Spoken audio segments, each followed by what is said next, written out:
વડાપ્રધાન શ્રી આવ્યા, સોમનાથ આવીને ડમરું વગાડ્યું, પણ અમને આશા હતી કે વડાપ્રધાન શ્રી ગુજરાતમાં આવે છે, કમોસમી વરસાદને કારણે ગુજરાતમાં ખેડૂતો આર્થિક રીતે પાયમાલ થયા છે. એ જ સૌરાષ્ટ્ર ઝોનમાં 6 કરતાં વધારે ખેડૂતોએ આત્મહત્યા કરી છે. આખા દેશના ઉદ્યોગપતિઓના દેવા વડાપ્રધાન જો માફ કરી શકતા હોય તો ગુજરાતના ખેડૂતોના દેવા માફ કરશે એવી ડમરું સાથે ખેડૂતો આશા રાખીને બેઠા હતા, પણ ખેડૂતોની આશા ઠગારી નીવડી. એ જ રીતે ગુજરાતમાં કાયદો વ્યવસ્થાની પરિસ્થિતિ કથળી છે.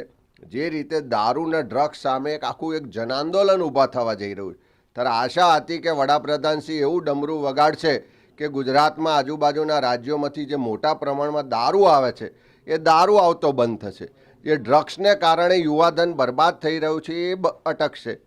પણ એવો કોઈ સંદેશો વડાપ્રધાનશ્રી દ્વારા ન આપવામાં આવ્યો. ત્યારે હું આશા રાખું કે સોમનાથમાં જે રીતે ડમરું વગાડ્યું એ જ રીતે ફરીવાર આવે ત્યારે ગુજરાતના ખેડૂતોના દેવા માફ થાય, ગુજરાતમાં દારૂ અને ડ્રગ્સનો સંપૂર્ણ ખાત્મો થાય, ગુજરાતના યુવાનો જે ફિક્સ પગાર, કોન્ટ્રાક્ટના આઉટસોર્સિંગ પ્રથા બંધ કરવા માટે લડી રહ્યા છે એ યુવાનોને ન્યાય મળે, ત્યારે ખરા અર્થમાં આ ગુજરાતમાં ઉત્સવ મનાવાશે.